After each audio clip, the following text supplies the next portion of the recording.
tarde a todos e a todas.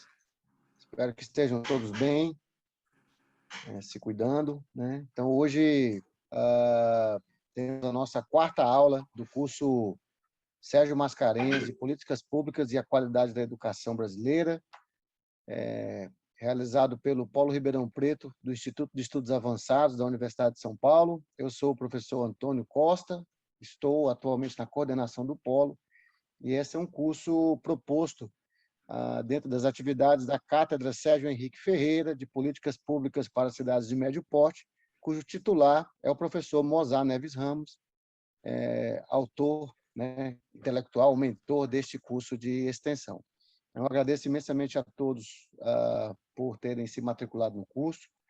Agradeço de antemão ao nosso convidado, o professor Ivan Siqueira, colega da USP, né, que vai falar para nós sobre os desafios tecnológicos. O Mozart vai fazer a sua apresentação já já. Eu gostaria só de lembrar a todos os participantes alguns detalhes, né? Eu tenho tentado fazer isso em todas as nossas aulas, né? Por favor, atentem para o ingresso na sala usando o e-mail que você usou para fazer a sua matrícula no curso, tá? A sua inscrição no curso, né?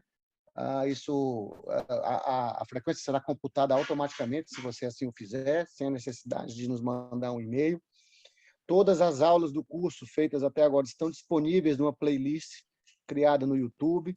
O nosso time que está aqui no backstage nos ajudando, né? A Thaís, o Rafa e a Maria Fernanda, vão continuamente colocar o link para essa playlist na barra de diálogo, de conversa, né? No chat, tá? Então, vocês têm acesso a todas as aulas, foram sendo gravadas, também ao material, as slides que os professores estão usando, tá bom? Então, esse link vai aparecer com alguma frequência no chat da sala, tá? Então, vocês podem acessar. Dentro dos slides, né, existem as referências que os professores estão usando, né, como nas suas apresentações, nas suas aulas, e também na programação do curso estão outros materiais que vocês podem usar para estudar e consultar. Tá? Lembrando, por fim, que as perguntas, por favor, que sejam direcionadas usando a ferramenta que está na barra inferior da plataforma do Zoom, escrito QIA, né? Questions and Answers, tá bom? Então, se você olhar na barra inferior, para aqueles que já têm familiaridade com o Zoom, sabem onde ir. Para os que não têm, na parte inferior da janela da plataforma, tem uma barra, né, com vários botões. Na parte central, o segundo botão da esquerda para a direita é o botão de Q&A, que tem os balãozinhos que você pode fazer a pergunta lá. A gente pede que seja assim, porque o chat fica, muitas vezes, bastante movimentado e é difícil da gente conseguir separar as perguntas para que elas sejam direcionadas para o nosso convidado. Então, por favor, as perguntas no QIA, e quem quiser comentar durante a aula, né, use o chat para isso, tá bom? Então, eu passo agora para o professor Mozar Neves Ramos para apresentar o nosso professor de hoje, nosso convidado. Muito obrigado, uma boa aula a todos. Muito obrigado, Antônio, pela introdução, pelas boas-vindas. Uma alegria enorme para mim hoje estar aqui com meu amigo, meu colega de Conselho Nacional de Educação, uma das pessoas que mais admiro na educação brasileira, uma pessoa cuja trajetória de vida é um exemplo para todos nós. Então, eu estou muito feliz, Ivan, de recebê-lo no curso da nossa cátedra Sérgio Henrique Ferreira, curso Sérgio Mascarenhas. O título de hoje, muito importante para o momento atual, Educação para Todos, o desafio da inclusão e as novas tecnologias. Ivan é um dos experts nessa área. No Conselho Nacional, ele tem sido relator de importantes matérias, importantíssimas matérias, né? E hoje mesmo ele teve a oportunidade de apresentar o andamento, né, o processo que encontra-se em curso relativo à relatoria do parecer sobre a questão das diretrizes do curso de computação, né? Um belíssimo trabalho. Falávamos, antes de entrar na sala, e que esse será um trabalho de grande importância para o desenvolvimento da educação brasileira e pela qualidade que está sendo conduzida pelo Ivan. Ivan não precisaria de apresentação, mas eu queria sublinhar alguns pontos da trajetória de vida dele. Ele é doutor em letras pela USP, é um especialista em música e história das artes pela Berklee College of Music. Ivan toca vários instrumentos e fala vários idiomas. É um exemplo para mim. Eu queria voltar a tocar música e perguntei a Ivan, eu tenho chance? Ele disse assim, tem, mas você vai ter que se dedicar pelo menos 4 horas por dia. Eu disse, então não tenho chance. É uma pessoa que tem uma capacidade impressionante de conciliar a tecnologia, as artes, a cultura. É o cara para mim, a minha referência para mim. Ele é graduado em letras pela Unesp, já foi professor na Escola de Comunicações e Artes da Universidade, é professor, né, da Escola de Comunicações e Artes da USP, foi professor visitante em Kyoto, na Universidade de Kyoto, no Japão. Né? Enfim, Ivan, seja muito bem-vindo. Estou muito feliz, de coração, de recebê-lo aqui em nosso curso, pela admiração, pela estima e pelo respeito que eu tenho por você, seja enquanto pessoa, seja enquanto profissional. Muito bem-vindo, Ivan, e muito obrigado por aceitar esse convite. Obrigado, Mozart. É um grande prazer e uma grande honra, né, poder privar aí das lições da companhia do professor Mozart no Conselho e fora do Conselho. Também queria agradecer muito aí ao professor Antônio José da Costa Filho, coordenadora, à cátedra, a todo o IA, né, daí de Ribeirão, Instituto de Estudos Avançados, e toda a equipe que obviamente tem trabalhado aí sobre a batuta do professor Mozart, como o professor Antônio mencionou. Dizer que é uma honra sempre participar de atividades que o Mozart coordena, porque o Mozart pensa grande, não faz coisa pequena, né?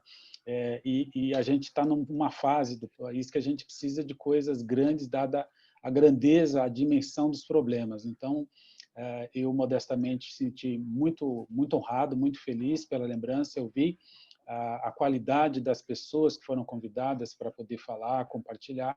Então, dizer que me sinto muito honrado e muito feliz de poder discutir um pouco dessas questões que eu espero que tragam um pouco de reflexão, um pouco de algumas referências, a partir da experiência, né, Mozart? A gente, como você bem disse, a gente tem a felicidade de poder ouvir muita gente com muitas referências, enfim, com muita dedicação. Isso, me parece, também nos torna cúmplice em poder divulgar isso, ou seja, a gente não quer guardar essas oportunidades todas, né, que a gente teve. Como você falou, eu tive no Japão, tive uma oportunidade única de ser financiado pelo governo japonês para fazer uma pesquisa na Alemanha, na França e no Japão, para responder uma pergunta básica, que era o seguinte: o que eles estão fazendo que nós não estamos em relação à educação básica, juntando tecnologia digital e artes. Então, essa, quer dizer, foi uma oportunidade ímpar que eu tive, né? E também no Conselho a gente tem tido várias oportunidades de ouvir pessoas do país e fora do país, comprometidas com o histórico de vida na educação e que têm buscado soluções para os problemas que a gente tem. Então, fico muito feliz da cátedra, de você ter sido convidado, nomeado para a cátedra, que pode dar uma ajuda não só para Ribeirão, que eu conheço pessoalmente, tive a oportunidade de estar várias vezes em Ribeirão, né, para São Paulo, como para todo o Brasil, porque situações que a gente enfrenta de dificuldade na região de Ribeirão, a gente também tem em maior e menor grau no país como um todo. Então, acho que a cátedra ela possibilita aí uma reflexão e uma colaboração para o Brasil, que é também uma tarefa da universidade, uma universidade como a nossa, a Universidade de São Paulo, né, como bem disse o professor Antônio, ela tem um compromisso com as questões públicas e com a solução de problemas relacionados à educação, porque sem ela, sem a educação básica, nem alunos nós teremos na universidade. Então, esse é um ponto. Então, obrigado, vou iniciar aqui, vou compartilhar e vou ajustar aqui a questão dos slides. Todos veem bem, né? Sim, Ivan, tudo certo. Tá ótimo.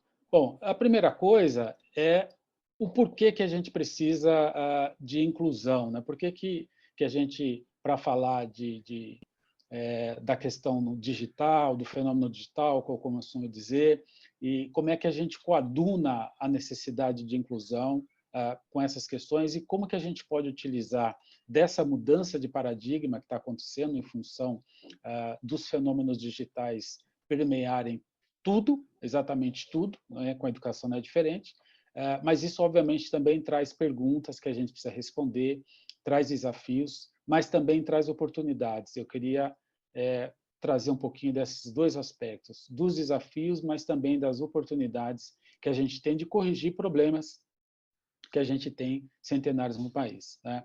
Então, a primeira pergunta é por que a gente precisa de inclusão? Essa é uma foto que saiu no Isto é Dinheiro, né, agora em janeiro deste ano, mas que poderia ser uma foto de qualquer outra mídia, jornal, revista, que é uma foto que a gente conhece bem, né, e que mostra a cidade desenvolvida no fundo, né, e no primeiro plano a gente tem aí as crianças de Singapura, enfim, desses conjuntos habitacionais que a gente tem, carentes de tudo. Então, a gente tem um problema estrutural no Brasil, que é a desigualdade, né?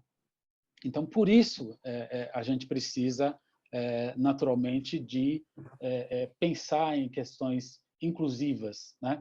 O Brasil é o 9º país mais desigual entre 189 países, segundo as Nações Unidas, né? Quando a gente verifica o primeiro IDH da Noruega e o último, né, de Níger, a gente vê que a gente está ali, praticamente a gente só tem os países africanos, alguns países africanos, né, que estão em situação mais grave ainda do que a nossa. Então, para um país que tem os recursos que o Brasil tem, do ponto de vista econômico, do ponto de vista daquilo que a gente já desenvolveu, é muito ruim, né? E isso traz consequências. Então, a desigualdade, ela nos caracteriza, né?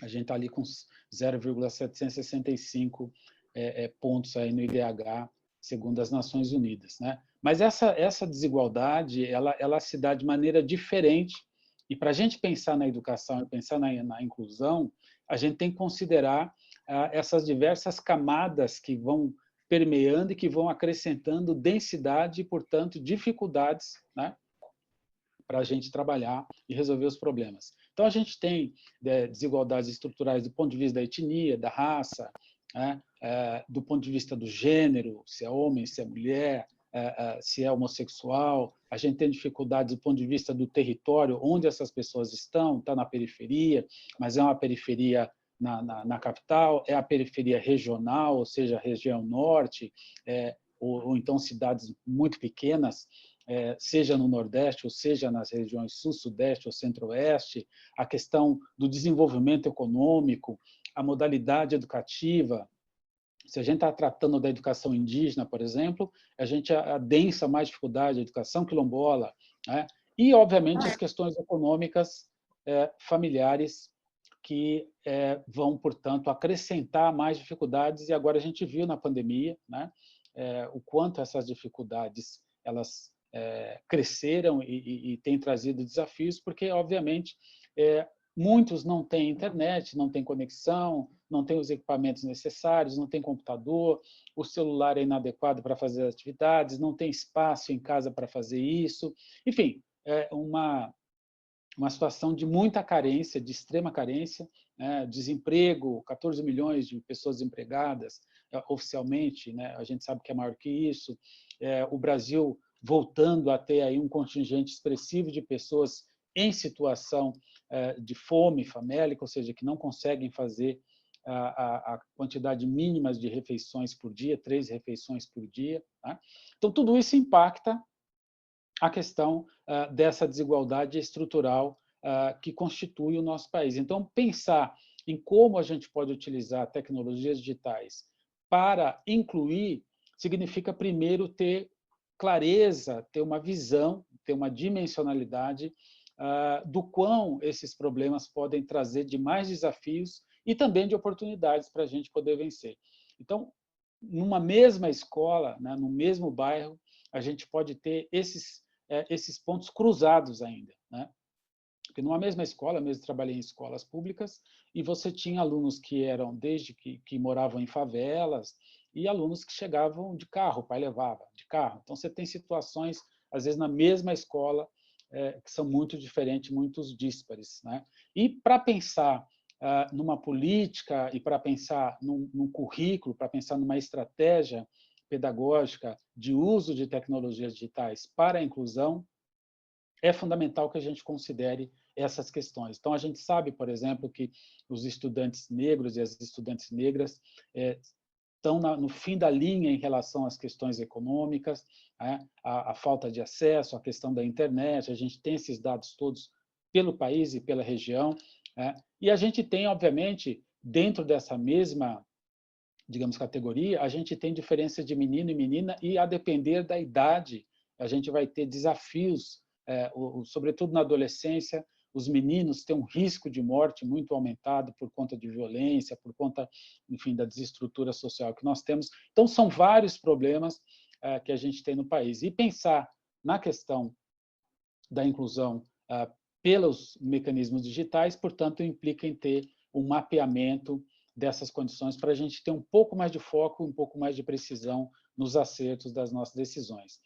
O que nós vamos falar aqui hoje, e o ponto de partida dessa inclusão, diz respeito a meramente, né, e esse meramente, obviamente, ele é substantivo, que é cumprir aquele aspecto que está tanto na Constituição quanto na LDB, que é a razão da existência, né, do porquê que a educação no nosso país ela existe, né, do ponto de vista legal. A educação existe no nosso país, ela deve, né, cumprir alguns requisitos formais. Primeiro, a educação ela deve, né, facilitar, dar oportunidade para o desenvolvimento pleno dos estudantes e das estudantes. Esse é um aspecto, né? Mas o desenvolvimento pleno implica que, para que elas e eles possam ser cidadãos e cidadãs. E que também tenham, obviamente, condições de fazer parte do mundo do trabalho.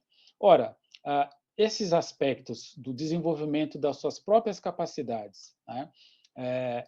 Esse aspecto da possibilidade de ser um cidadão e das implicações que esses três elementos, o desenvolvimento de si, das suas potencialidades, das suas capacidades, né? E isso estando linkado, estando conectado com o ser cidadão, ser cidadã, e, obviamente, poder dar consequência na sua vida em termos de trabalho, do que você vai fazer e assim por diante, ou seja, dos direitos e deveres da cidadania, né?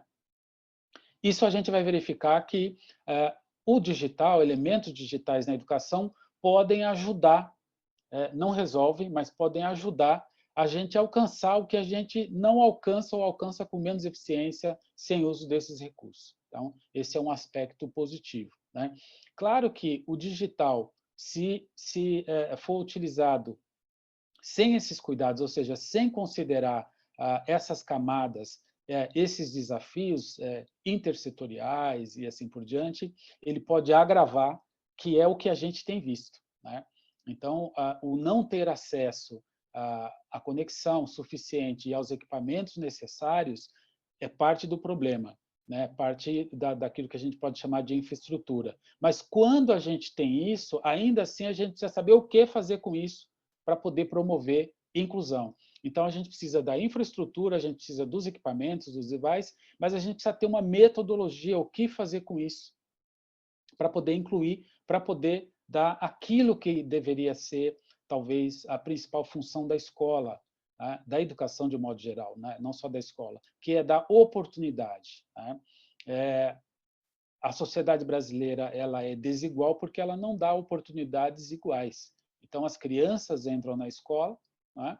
A gente tem 95% das crianças entrando na escola, todas elas brancas, pretas e assim por diante, mas quando a gente chega no 6º ano, quando a gente chega no 9º ano, quando a gente chega no final do ensino médio, a gente vai perder. Muitas delas não concluem, né? Não conseguem concluir. E todo final de etapa, ou seja, o 6º ano e o 9º ano e o ensino médio, são períodos dramáticos do ponto de vista numérico em qualquer região do Brasil. Isso a gente observa. Então, mais de 1/3 das nossas crianças não conseguem terminar o ensino médio, ou seja, param ali no Fundo 2, no 9º ano, né? E quando a gente vai falar de qualidade da educação, ou seja, do nível de aprendizado, pegamos só 2 aspectos, língua portuguesa, que é a nossa língua materna, né, em grande parte, e matemática, aí o resultado, então, é muito mais, tão quanto, melhor dizendo, é dramático, porque, no caso da língua portuguesa, a gente pode falar, sem grande esforço, que metade consegue atingir o nível básico, e no caso de matemática, apenas 3. Nós estamos falando do nível básico, né?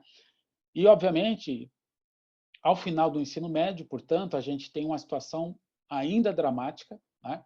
Que é apenas 20%, na melhor das hipóteses, desses estudantes que concluem vão para o ensino superior, 10% vão para qualquer modalidade de profissionalização e, portanto, nós temos 70% que estão ao léu, ou seja, estão descobertos, não tem políticas públicas para esses 70%.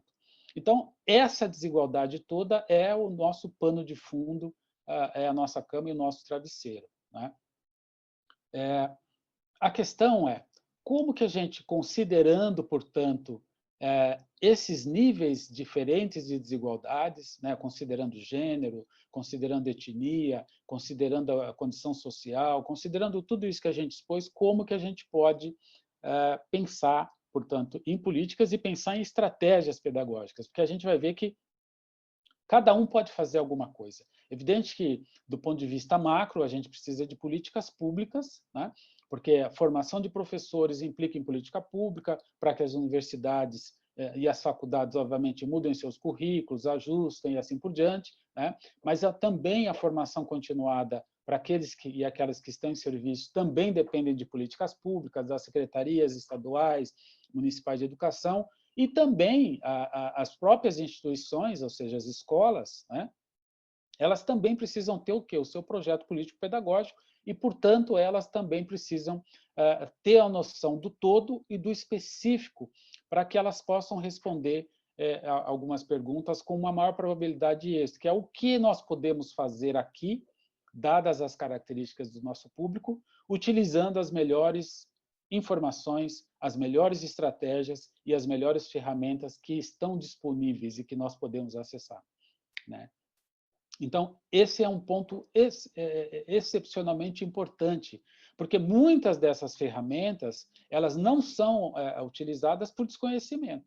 E aí, obviamente, os pesquisadores, aqueles que se dedicam a isso, precisam trazer isso com mais proximidade, que é exatamente o objetivo dessa cátedra que o Mozart está coordenando, é de aproximar as pesquisas que são feitas na universidade, mas não só na universidade, pesquisas em geral, né, para que elas cheguem onde elas devem chegar, que é exatamente na escola, para o público da escola, coordenadores, os gestores, os professores, mas eu diria também das famílias, porque as famílias também precisam saber e entender dessas questões, porque elas são um elemento fundamental, importantíssimo para o desenvolvimento educacional dos seus filhos, das suas filhas, né?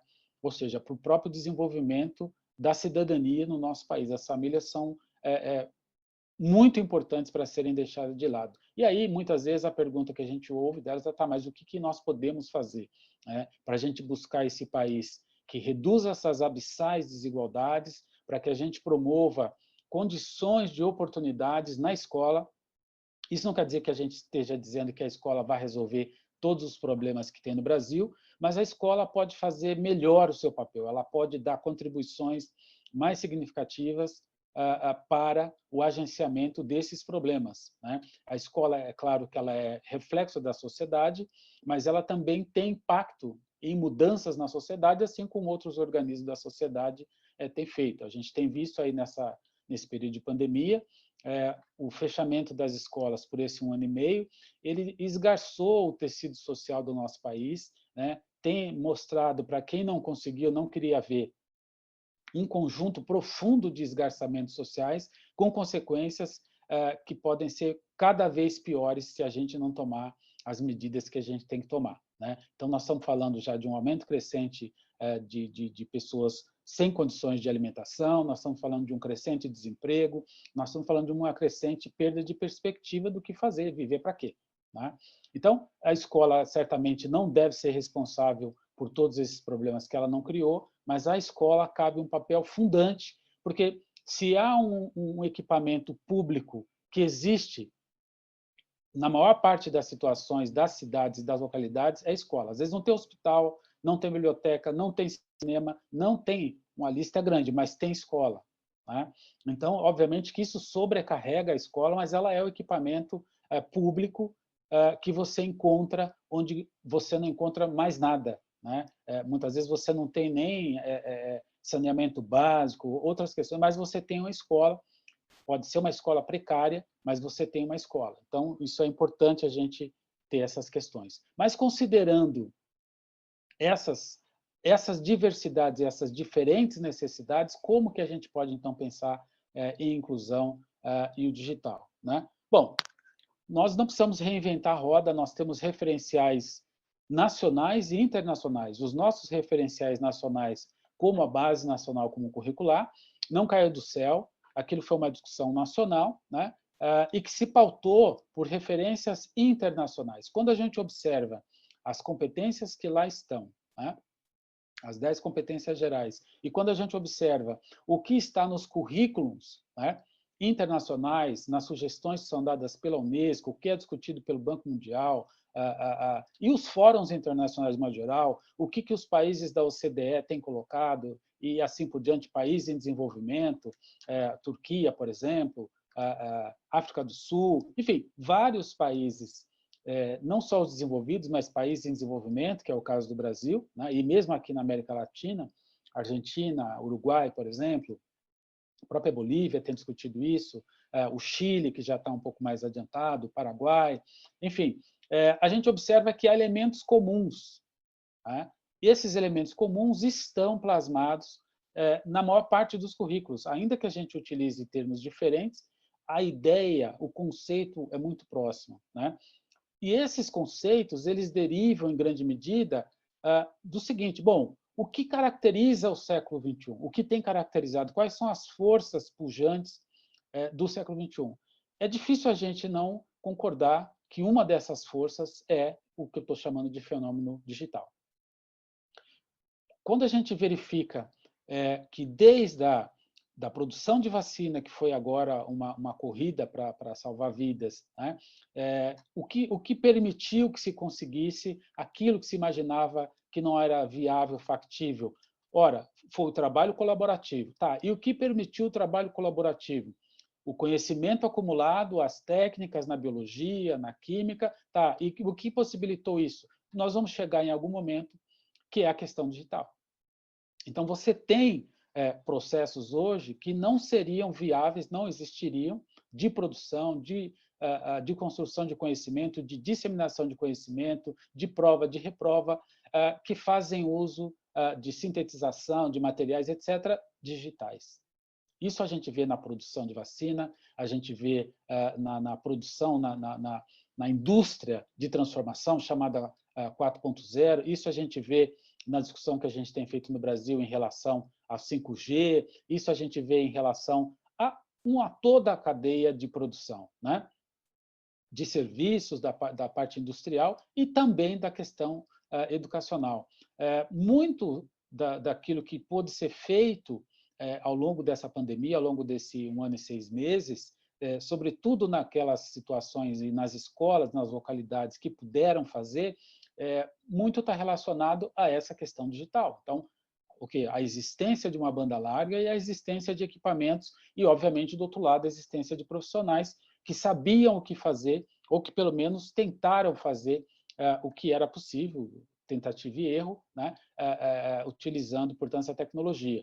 E a gente viu, então, aí como que a desigualdade brasileira ela dificultou para que a gente tivesse um cenário, digamos, menos ruim do que o que a gente tem observado do ponto de vista de desencanto, de perspectiva de abandono, de evasão e de piora nos índices, todos eles de aprendizagem para os próximos anos, a se verificar pelos dados que nós temos, e cada novo dado, cada nova pesquisa que surge parece referendar essa premissa de dificuldade. Então, a gente tem aí, para o século XXI, algumas forças fundantes que são necessárias para que você tenha lugar do ponto de vista da existência daquilo que a nossa legislação coloca, que é o mundo do trabalho e é o exercício da cidadania e o desenvolvimento, porque não haverá possibilidade de desenvolvimento pleno nem espaço no mundo do trabalho se você não for competitivo, se você não tiver condições de entender como que o mundo está funcionando, as forças produtivas e como se engajar e tirar proveito, obviamente, das suas habilidades e da educação que você teve, né? E essas competências, né? Esse know-how, como a gente diz, no caso da nossa opção no Brasil, a tradução, o uso da competência perdeu um pouco, porque originalmente, quando a gente fala em competência, né, internacionalmente, partindo do inglês, a competência implica um saber colocar em prática, ou seja, implica uma espécie de noção de desempenho, saber fazer, né? A gente acabou traduzindo como competências e habilidades, e aí há uma vasta divergência na comunidade educacional em relação ao que significa isso, né? Mas enquanto a gente fica discutindo essa questão conceitual, o mundo está andando, não está esperando a gente. Então, do ponto de vista internacional, a gente observa que as competências, elas implicam o quê? Um saber o que fazer. E para você saber o fazer, você precisa de input. E o meio central desses inputs, do ponto de vista da mídia, é o digital. Então, a gente tem aí o que está sendo chamado, né, que foi discutido no Fórum Mundial em 2015, que permite a gente ter diferentes visões curriculares, mas a gente vai perceber que isso perpassa os diferentes currículos de diferentes maneiras, né? Então, tem uma questão aí fundante, que é a figura da esquerda, né, o lilás aí, que é a literacia. Só que literacia agora não é mais só saber ler e escrever. Isso, obviamente, é importante, mas não dá conta só saber ler, só saber escrever a língua materna. Então, essa literacia, hoje, ela implica, por exemplo, você saber uma língua internacional, que é o caso do inglês, porque senão você não consegue ter acesso às inovações, ao que está sendo discutido no momento, em qualquer área, né? Então, a própria noção de literacia, ou que a gente poderia chamar de alfabetização, né? Ela, digamos, ela não é mais só saber ler e escrever na língua materna, ainda que isso seja, obviamente, fundamental. Da mesma forma, a questão da numeracia, ou seja, a matemática, aí a gente vai ter um conhecimento científico necessário, o ICT, ou seja, as questões das tecnologias de informação e comunicação. A gente tem um problema seríssimo em relação a essa questão das mídias, né, das mídias sociais, as redes sociais, como que isso tem impactado negativamente, sobretudo em relação à disseminação de notícias falsas, as chamadas fake news, e como isso tem desestruturado estados, países, nações, isso tem ocasionado guerras, isso tem ocasionado mortes, né? E tem dificultado, inclusive, a contenção do vírus da Covid-19. Então, não é pouca coisa, e não parece que isso é um caso que vai acabar quando o Covid for controlado. Nós estamos longe de achar que esse é o caso. O que tudo indica é que isso é uma perspectiva da nossa era, exatamente pelas possibilidades digitais de disseminação rápida da informação, né? Então, é preciso educar as nossas crianças para isso, para que elas possam se desenvolver plenamente, ter lugar no espaço, no trabalho, e, obviamente, ser um cidadão para poder acompanhar e também opinar, né? E exigir e cobrar. A gente discutiu a lei da proteção de dados, quer dizer, quantas pessoas discutiram, quer dizer, grande parte da sociedade não faz noção, aliás, nem sabe do que está ali, inclusive daquilo que a protege, né? Por quê? Porque não tem condições de acompanhar, não tem informações, não tem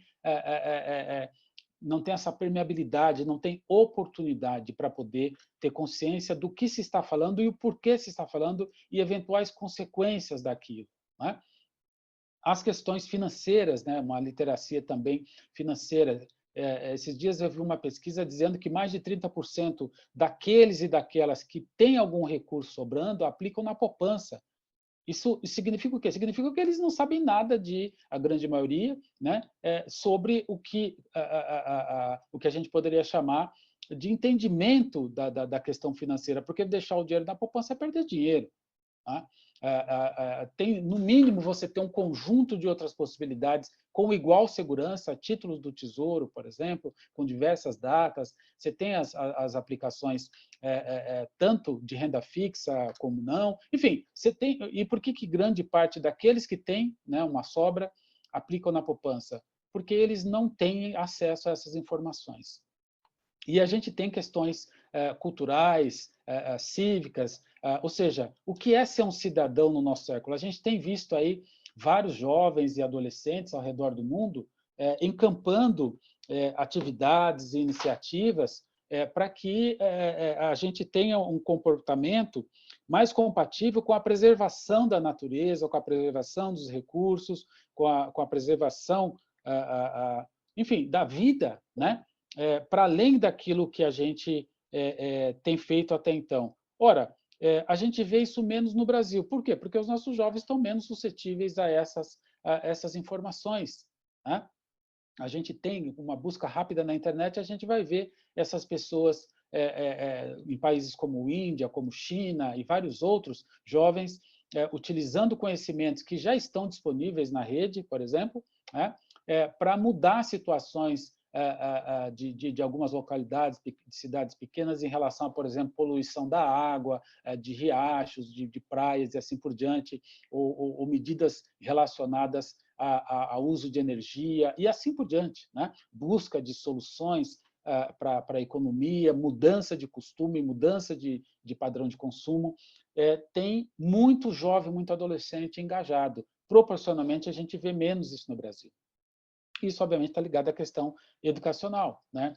A gente tem uma questão aí que também é como competência necessária, é a coluna do meio, né? A questão de pensar criticamente para resolver problemas, ou seja, saber fazer as perguntas e saber utilizar aqueles conhecimentos que já estão dados, né?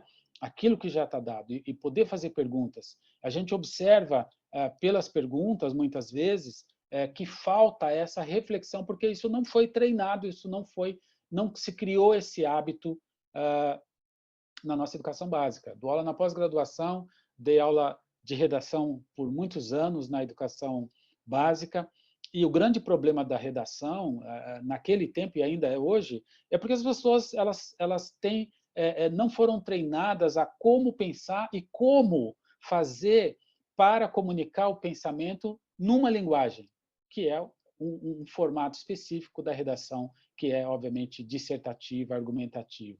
Né?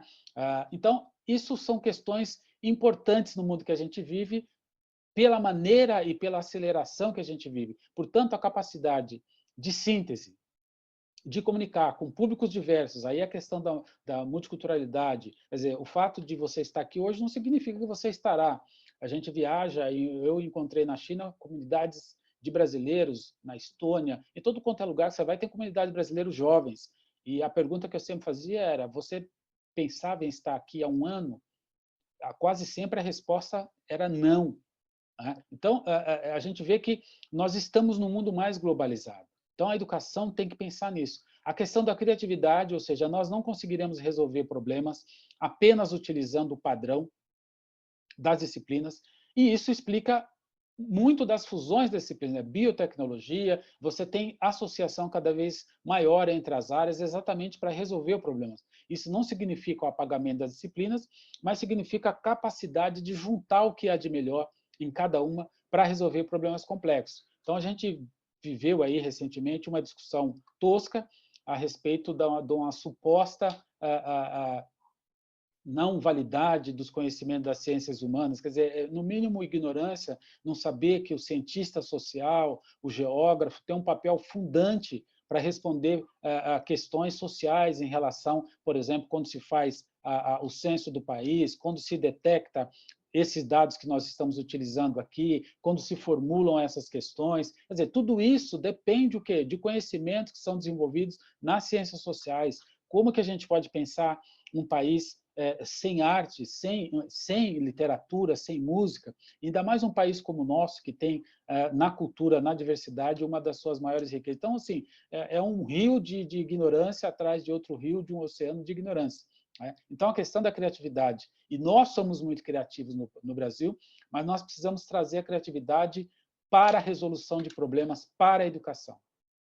A comunicação, né, que é também uma questão importante, porque a comunicação, hoje, no século XXI, com públicos diversos, tendo que falar em outras línguas, tendo que se considerar diferenças religiosas, diferentes concepções, diferenças, diversidades. Né? E, obviamente, trabalhar colaborativo, porque não dá para você trabalhar individualizado, sozinho. Né? Os problemas são complexos. E também porque você consegue muito mais a eficiência e tudo mais quando você trabalha conjuntamente. Então, a gente trabalhou, por exemplo, nessa discussão que o professor Mozart apresentou das normas de computação, né, e outras normas, nós ouvimos especialistas nacionais e internacionais. Então, a gente, obviamente, procurou. Eu conversei com um dos criadores da computação desplugada na Nova Zelândia. Nós fizemos um seminário internacional e recebemos a professora Janice Cooney, então, na época, na National Science Foundation, nos Estados Unidos. Eu estive no Computer Science for All, que é o encontro dos estados americanos que discute como a implementação da computação na educação básica lá vem ocorrendo e quais são os desafios. Eu estive na Estônia pesquisando, verificando como que eles estavam fazendo isso antes da pandemia, né? Como eles tinham alcançado na Finlândia, enfim. Então, a gente aprende internacionalmente, a gente faz contato, conversa com os professores, como é que vocês estão fazendo em relação à pandemia, em relação a isso, em relação àquilo, e eles também perguntam. Então, isso só é possível por conta dessa mediação do fenômeno digital que eu falei. E, obviamente, as questões da qualidade ali, no último gráfico, o azul, né?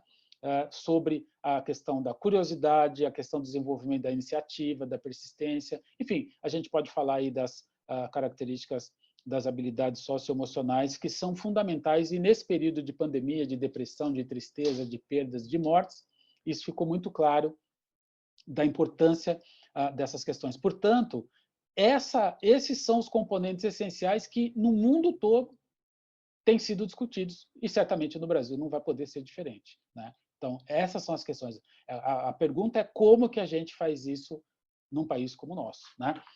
Porque essas são as habilidades, por conta dessas figuras. A gente vive num mundo que cada vez mais adensa a permeabilidade, o uso dos fenômenos digitais, seja por meio de equipamentos, por meio de tudo, né? Na medicina, na produção de materiais, na pesquisa.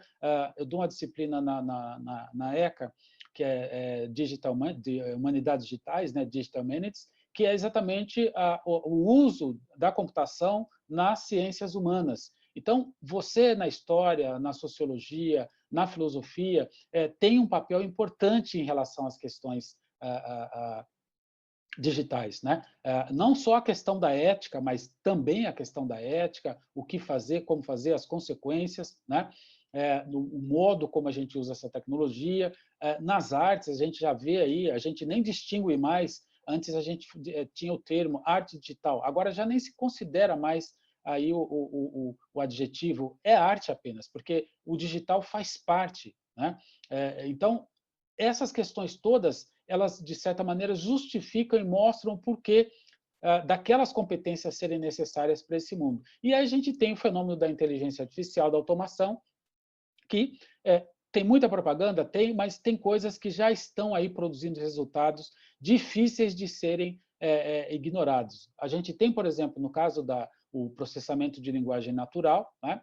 A gente já tem evidências muito concretas de mudanças e de potencialidades que já estão sendo usadas, seja em buscadores como o Google e outras empresas, né, que conseguem, por mecanismos neurais, ou seja, modelação com o uso da matemática, da lógica e alguns parâmetros, acumular informações que não conseguiriam ser acumuladas e, portanto, padronizadas de outra maneira. Isso as redes sociais têm feito, todas elas, Facebook, Apple, Amazon, todas elas têm feito em benefício dos seus negócios. Nós podemos utilizar isso primeiro, para ser tematizado nas escolas, para que as nossas crianças, os jovens e adolescentes saibam o que e como é feito, né? E também para educá-los para esse mundo, para eles saberem das consequências.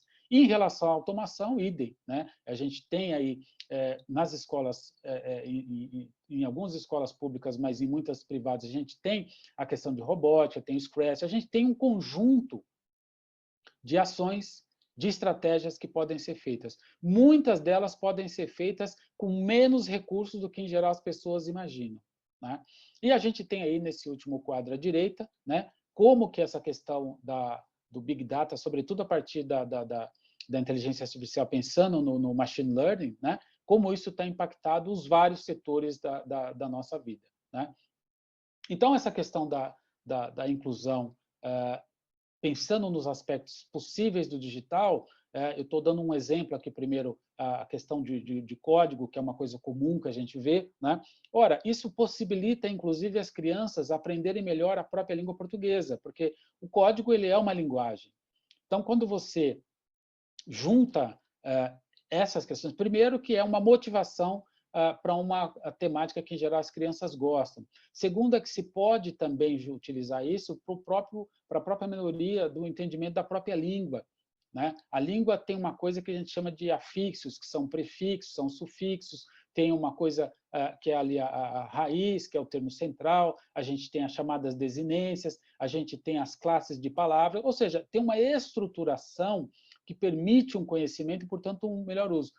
A linguagem de computação, a codificação, pode também ser um instrumento para as crianças, já desde o início da educação básica, poderem brincar com isso, poderem brincar com prefixo, poderem brincar com sufixo, e poderem brincar com partes do código, ou seja, com aspectos. E, para isso, a gente tem o conceito de pensamento computacional, que ajuda, que organiza, que sistematiza como a gente pode fazer isso a partir de abstração. Eu dou um exemplo aqui, né?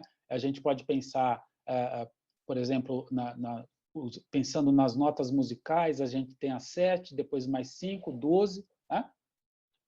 Se pensar no teclado, não precisa nem ter o piano na escola, se tiver um equipamento e um acesso à internet, você acessa lá qualquer piano digital, então você tem lá as 12 notas do nosso sistema musical, e você pode pensar isso como o jogo da amarelinha, você pode pensar isso a partir da abstração, que é uma das etapas que o pensamento computacional sugere, para você ir gradativamente colocando as crianças em contato com o cerne da questão, ou seja, aquilo que organiza e que produz essas coisas, esses artefatos todos.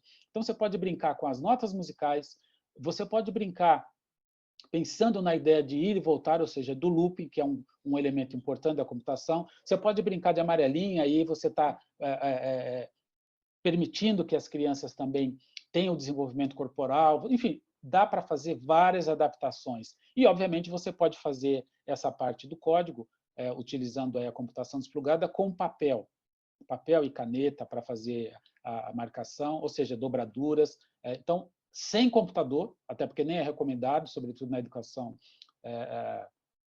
infantil, né? Então, é possível ir gradativamente colocando as crianças em contato com esses elementos que elas já usam, mas que elas não têm noção. E a gente confunde muito o fato delas apertarem botão com compreensão, sobretudo as famílias. Crianças e jovens não entendem, né? Eles têm agilidade motora e, obviamente, curiosidade, né? E apertam, etc. Isso é uma coisa, essa habilidade. Outra coisa é saber como que aquilo funciona, por que funciona e como que eu posso utilizar aquilo para aprender, para resolver problemas. Uma outra coisa fundante, né? A questão da construção de bons hábitos online. Se a escola, nesse país que a gente discutiu um pouquinho, se ela não fizer isso para grande parte dessa população pobre, quem fará? Então, essa discussão de bons hábitos, de navegar pela internet, precisaria ter um acompanhamento pedagógico, ou seja, em que lugares que você pode navegar, quais são os sites, quais são os riscos, os browsers, por exemplo, tem diferenças entre eles, né? A questão do bullying, como que se pode tratar isso na escola, a questão de assédio, a questão do compartilhamento de imagens da sua vida privada, os riscos que isso pode fazer, os dados que a gente acaba deixando inevitavelmente em todos os lugares. Então, problematizar essa questão como fundamento educacional, né? E a gente tem também possibilidade de utilizar tecnologias assistivas, né? Então, a gente tem crianças com deficiência, a gente sabe, né, que milhares delas estão fora da escola, mas muitas, felizmente, estão na escola, e a gente tem hoje recursos para facilitar a inclusão de todas elas, né? Seja com deficiência intelectual, deficiência física, a deficiência visual ou deficiências múltiplas, né? O transtorno de espectro autista, crianças com altas habilidades, enfim, nós temos recursos, eu coloquei aí na linha de baixo alguns exemplos, né?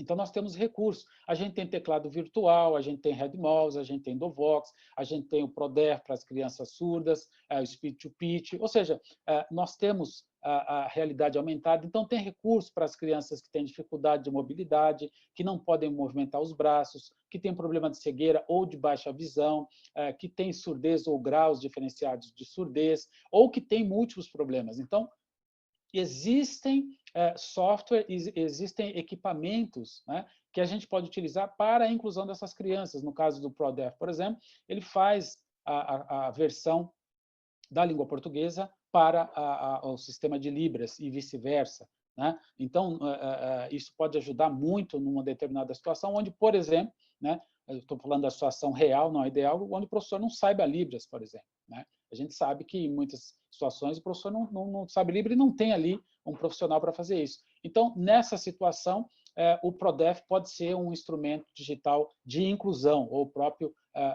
Speech to Text, que pode ser para outras finalidades. Então, a gente tem sintetizador de voz, ou seja, a gente tem vários recursos digitais e é cada vez crescente a produção, exatamente para aquilo que a gente chama de educação especial.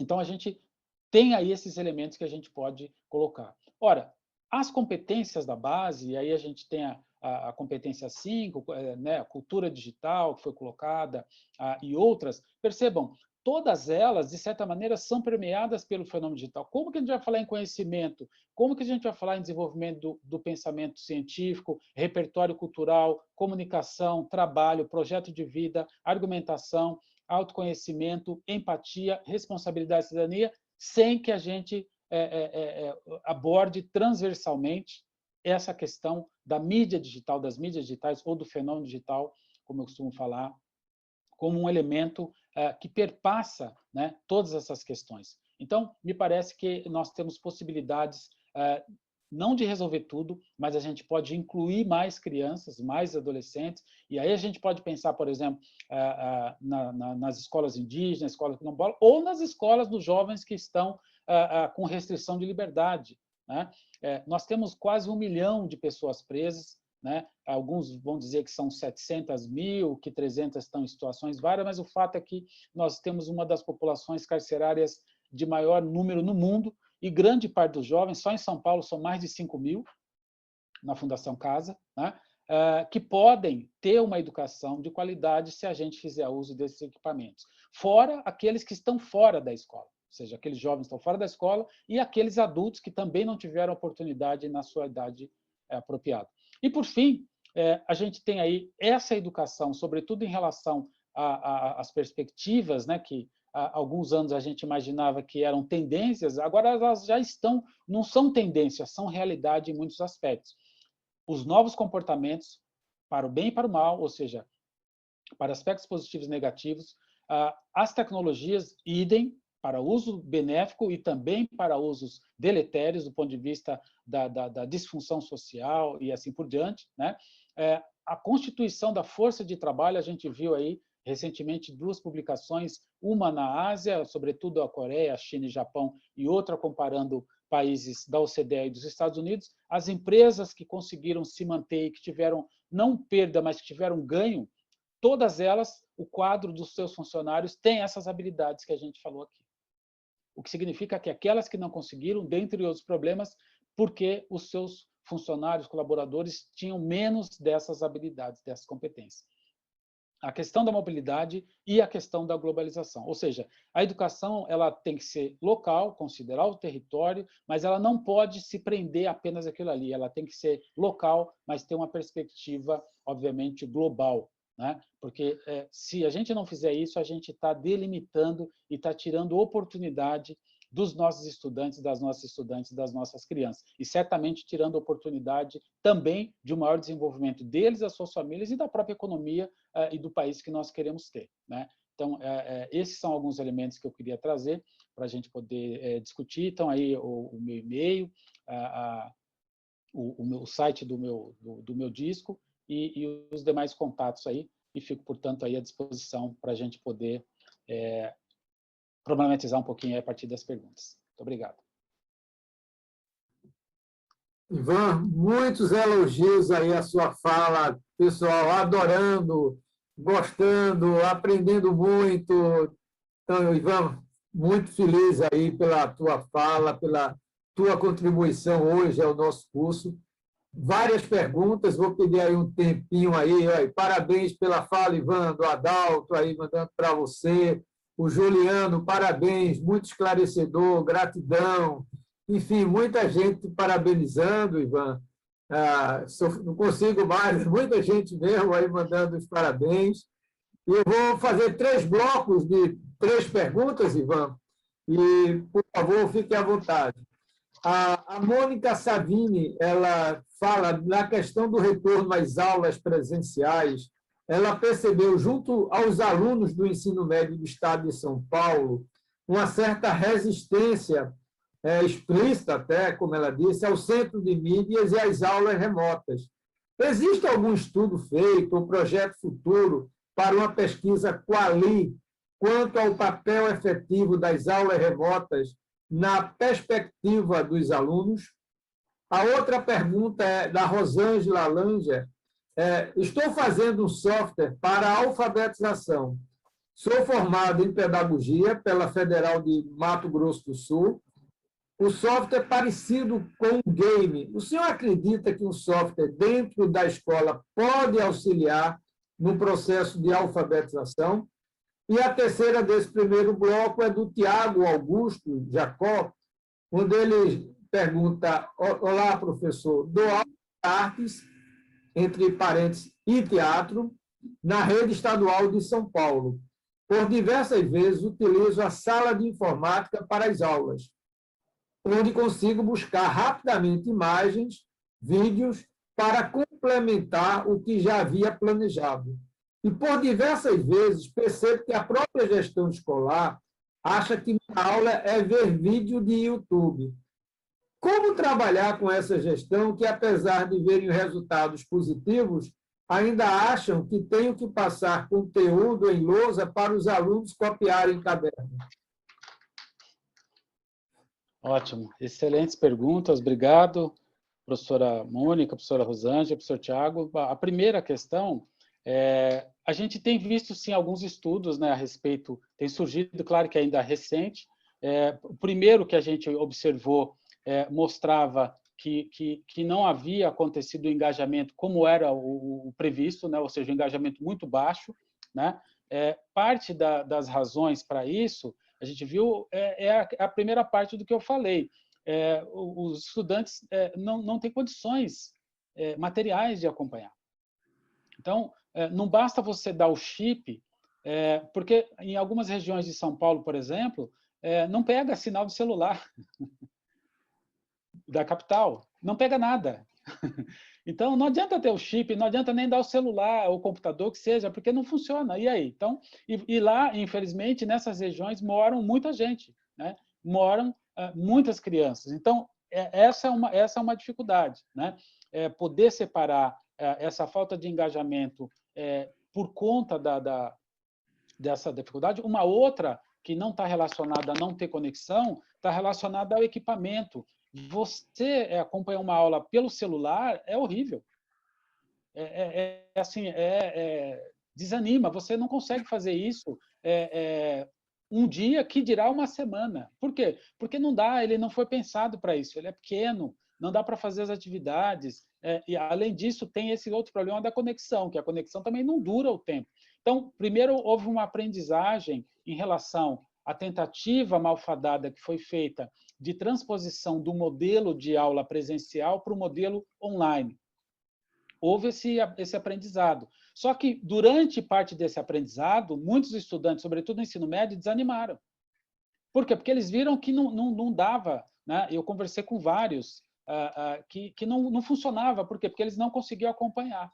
Então, durante esse aprendizado, a gente perdeu muito engajamento por conta disso, porque eles tentavam acompanhar pelo celular, aí corta a conexão, você não consegue ver a imagem, você vai virar, desliga, enfim, vários problemas, né? Mas tinha aí esse componente da tentativa de fazer o quê? De fazer uma migração do modelo presencial. E a gente sabe, né? Uma comunicação no presencial, estatísticas sugerem não mais do que 8 ou 10% da concentração nas palavras. Você tem uma força muito grande, o quê? Da linguagem corporal, da tonalidade de voz, dos movimentos, etc. Como é que você coloca isso na questão remota? Não dá para colocar tudo isso. Portanto, esse aprendizado ele gerou consequências como essa, um desengajamento massivo, né? Então, você tem a razão do equipamento, a questão da banda larga e a questão metodológica. Então, isso foi melhorando, mas aí a pergunta era como que você reconecta com esses estudantes? Então, eu vi isso de várias comunidades aqui em São Paulo, por exemplo, Brasilândia, que é uma região bastante carente aqui da Zona Norte, né? Tem mais de 200 mil habitantes. Eu conversei com eles e eles disseram, professor, a gente cansou, porque era um negócio sem fim, uma aula, entendeu? Comprida, que não terminava mais, aí caía a conexão, você voltava dali a 3, 4 minutos, você já não entendia mais nada, tinha muita gente, enfim, vários problemas, né, que aconteceram. Mas, então, objetivamente, professora Mônica, sim, tem tido algumas pesquisas, todas que eu tive acesso, invariavelmente pontuam, e também pela minha, digamos, militância educacional, eu conversei com pessoas tanto da Zona Sul de São Paulo como da Zona Norte, e esses são elementos comuns, dificuldade de acompanhar por um período, por conta disso, da fragilidade da banda larga, o cansaço em função do equipamento não ser adequado e o problema metodológico de querer fazer online aquilo que era possível fazer presencial. Então, essas três variáveis foram fundantes para, digamos, o desengajamento maciço, sobretudo no ensino médio. Na educação infantil é uma outra questão, né? Mas no ensino médio é isso. Na educação infantil a gente teve outros problemas, até porque não dava para fazer essa mesma estratégia com as crianças. E porque as crianças precisam ter acompanhamento dos pais. Ora, se os pais não têm como ficar em casa, porque se eles ficarem em casa não têm o que comer, quem que ia auxiliar essas crianças? Muitas vezes as avós ou pessoas mais velhas, que não entendem, não tem como, não tinham como fazer esse auxílio. Então, isso foi uma situação com a qual eu me deparei em muitos lugares, de pessoas mais velhas, porque os pais estavam buscando o sustento da família, e também em situações em que mesmo os pais desempregados também não entendiam e não conseguiam colaborar com os filhos em idade de alfabetização. Em relação à questão da professora Rosângela, eu não acho, eu tenho certeza que o game, a gente tem várias evidências, várias publicações, né, mostrando que se você não está motivado, você não aprende. E a motivação é um elemento fundante. Se você está jogando, né, e se você consegue conectar o jogo, as estratégias daquilo que compõe o jogo, a gamificação, com objetivos pedagógicos, isso a gente tem, por isso isso é usado no mundo todo, né? Muitas evidências de que isso, sim, ajuda em muito a aprendizagem de vários componentes, sobretudo componentes que muitas vezes são considerados hard. Por quê? Porque como a criança, o adolescente, o jovem acha que está brincando, aquilo que ele gosta, muitas vezes não percebe digamos, a dificuldade ou aquilo que a gente achava que era dificuldade. Então, tem muitos cases, sim, de sucesso, em todas as disciplinas, em todas elas. Então, parabenizo aí. No caso da alfabetização, por exemplo, alguns softwares que eu vi, eles brincavam com essa coisa de como se você fosse desconstituir a língua, porque a língua, né, a nossa língua, ela é feita, como eu disse, afixo, você tem prefixo, sufixo, você tem a parte central, você tem as classes de palavras. Brincar com isso dá uma consciência para as crianças. E quando você junta isso com coisas que ela tem no mundo real, a possibilidade dela internalizar esses conceitos é muito maior. É muito maior do que quando você vai e discute, por exemplo, olha, o plural com L, is, etc. Isso fica muito abstrato. quando você transfere isso, sobretudo na alfabetização, para o mundo concreto da criança, quando você brinca com isso, os estudos indicam que é muito mais fácil para ela ter essa internalização, né? Porque ela internaliza aquilo que ela faz. Isso a Piaget, enfim, as teorias todas já diziam. E o professor Tiago, infelizmente, a gente precisa conversar, porque o novo sempre se depara com um período de transição, né? Então, essa compreensão que da aula é ter que estar de cara feia, de cara amarrada, com uma suposta seriedade, que é assim que as pessoas aprendem, infelizmente não há nenhuma evidência de que isso possibilita aprendizado, engajamento, alegria, ao contrário, né? Então, a gente precisa, de fato, trabalhar para essas pessoas entenderem que o que interessa é o aprendizado, né? E o aprendizado acontece, via de regra, quando você tem o quê? Quando você tem uma situação que envolve motivação, que envolve apreço, gosto, e etc, etc. Portanto, essa ideia antiga, né, dos alunos sentados, quietinhos, como às vezes em biblioteca, isso não tem nenhum tipo de evidência e nenhum tipo de comprovação que mostra que isso ajude. O que tem é o contrário, que isso desestimula, isso desengaja, e isso expulsa os estudantes, porque eles não aguentam isso daí, né? Num mundo com tantas possibilidades de diversão, de passatempo, eles não vão se engajar se eles não perceberem motivação. E aí a gente tem dois tipos de motivação, motivação interna e motivação externa. Quando a gente consegue trabalhar com essas duas, conhecendo a realidade dos estudantes, aí a gente consegue alcançar os objetivos educacionais por meios diferenciados. E não há única... A literatura não coloca que só há uma única maneira de fazer isso. Há muitas maneiras. E a maneira vai depender, é óbvio, do conhecimento do professor, da professora, e do conhecimento que ele tem dos estudantes, da realidade deles e das especificidades. Muito bom, Ivan. Olha, estou aqui fotografando os inúmeros elogios, estou mandando para a nossa turma da Câmara de Educação Básica, para compartilhar com eles. Ivan, mais 3 perguntas. A Marinalva Coelho, ela pergunta o seguinte, ela fala sobre a questão do envolvimento da família nas políticas públicas de educação. Como você vê as políticas públicas nessa questão, e a participação da família? Não é? A segunda pergunta é da Isabela. Ela diz o seguinte, neste contexto tão desigual, como inserir em universidade pública, por exemplo, um aluno proveniente da rede estadual do ensino do Estado de São Paulo, com graves problemas de formação e informação, malgrado a propaganda disseminada na mídia? E o Cláudio Alves, boa tarde, professor, tendo como contexto o isolamento social por conta da pandemia e o isolamento social e o fechamento das escolas, insisto na provocação inicial. O que de eficaz outros países fizeram que o Brasil não fez para amenizar os impactos sociais negativos no contexto dos usos das TICs na educação pública? Excelentes perguntas. Professora Marinalva, nós estamos muito atrasados em relação às famílias fazerem parte. Mas aí eu acho que eu não preciso enfatizar muito pelos motivos que a gente já sabe. As famílias estão desestruturadas por conta da desestrutura social do país. Nós temos aí 40 milhões de habitantes, segundo algumas estatísticas, que estão em situação deplorável. Nós somos 200 e poucos milhões. Então, perceba o tamanho, enfim, a dimensão disso daí. E também porque não foi nunca uma trajetória que a gente fez no Brasil de aproximar as famílias para a educação, né?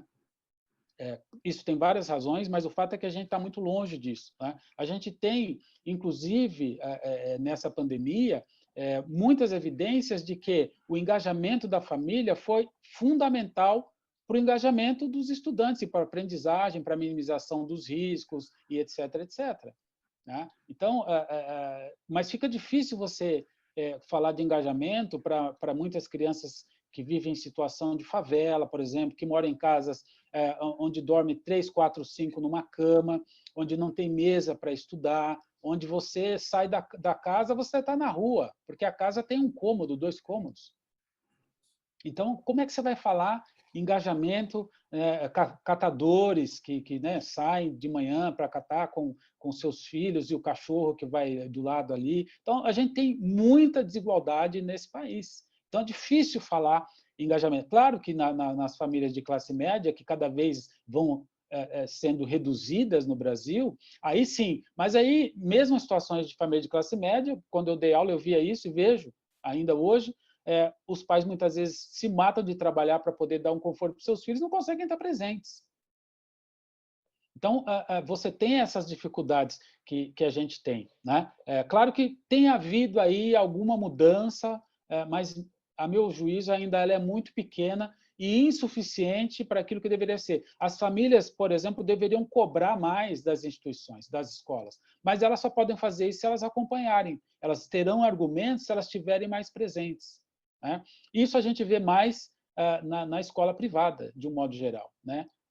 Na escola pública, poucas vezes, eu me lembro de uma vez convidar os pais, falar, olha, você quer conhecer a escola? Vem aqui às 7 horas, não do dia da reunião, num dia comum. Vem aqui às 7 horas, a aula começava às 7, e você vai ver como é que a escola é. Então, pergunta quantos foram. Então, e claro, muitos por conta, não, às 7 horas eu estou trabalhando. Então, a gente ainda está longe disso, né? Precisamos melhorar isso. Para isso, informação é fundamental. É fundamental. A gente estava discutindo aí homeschooling, quer dizer, muitos pais com informações que não têm fundamentação sobre essa questão do homeschooling, por exemplo, né? Ouvem falar de alguma coisa, nos Estados Unidos, eu fiz uma apresentação de mostrando para olha, nos Estados Unidos você tem 50 estados lá, cada estado é como se fosse uma nação, tem uma política diferente, e não é o que as pessoas pensam. Você tem, por exemplo, Nova York, que você tem um homeschooling, mas é super difícil você. Não é em qualquer critério, não basta você querer. Ou seja, a gente está longe ainda de ter mais acesso à informação para poder ter uma discussão mais qualificada. Em relação à professora Isabela, é possível, sim, eu acho que as universidades elas precisam fazer aquilo que já foi feito antes, que é o quê? Um programa inicial para os jovens que chegarão, né?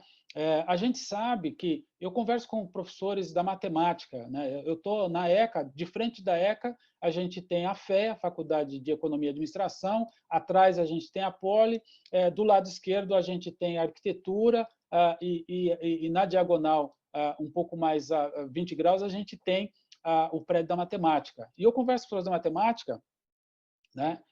Como professor de formação de língua portuguesa, literatura, essas coisas, eu verifico que, e os próprios professores da Poli e outros, né, se o estudante, se ele tem uma boa formação em algumas áreas, ele consegue dar conta desses desafios. Porque, claro que tem um período de dificuldade que é um período inicial, como acontece em qualquer mudança.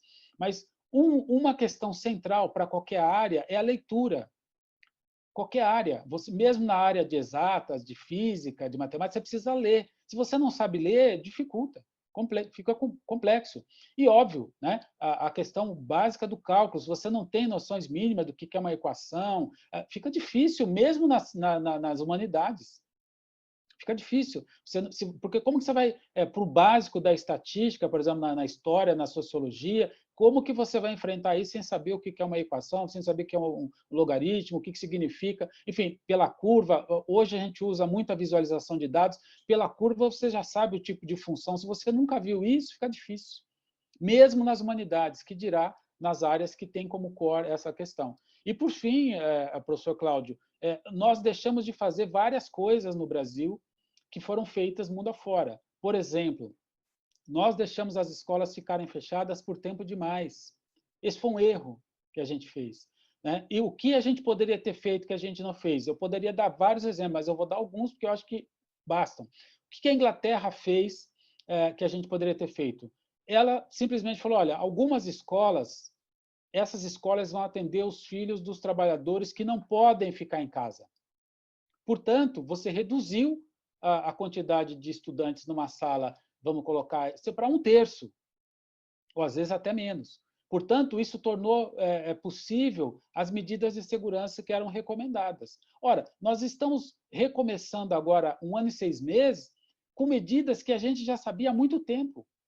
A gente poderia ter começado antes, sobretudo para esses mais carentes, que não têm condições de fazer em casa, que não tem computador, que não tem a lista que a gente falou, a lista é grande. Então, essa é uma medida. A gente não testou, do ponto de vista do controle da virologia, a gente quase não testou nada, né? E do ponto de vista da metodologia, nos Estados Unidos, na China,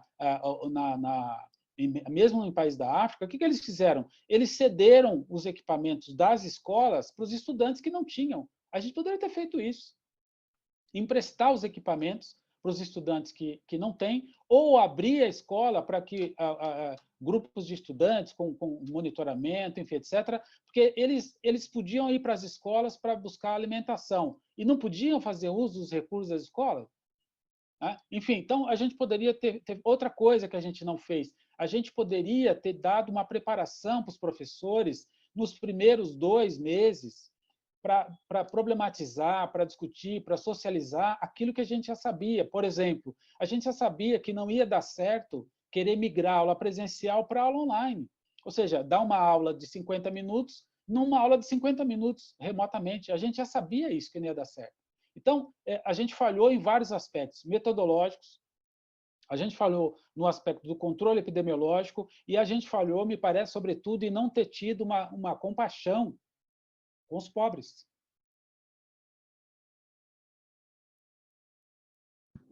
Bom, muito bom, Ivan. Vamos agora para o outro bloco de perguntas, tá certo? Vou começar pelo Edson aqui, em que ele pergunta o seguinte: se você tem alguma referência, o Edson Eduardo Ramos, alguma referência nessa parte de implementação da robótica na educação básica.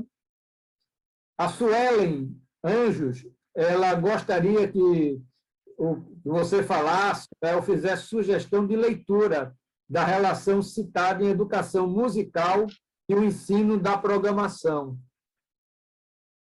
O Aloysio, ele diz o seguinte, Aloysio Barreto: como pensar em redes neurais, machine learning, né, e outras automações, né, com tantos déficits que a gente tem nas nossas escolas públicas, né, como o senhor faria a orientação aos professores?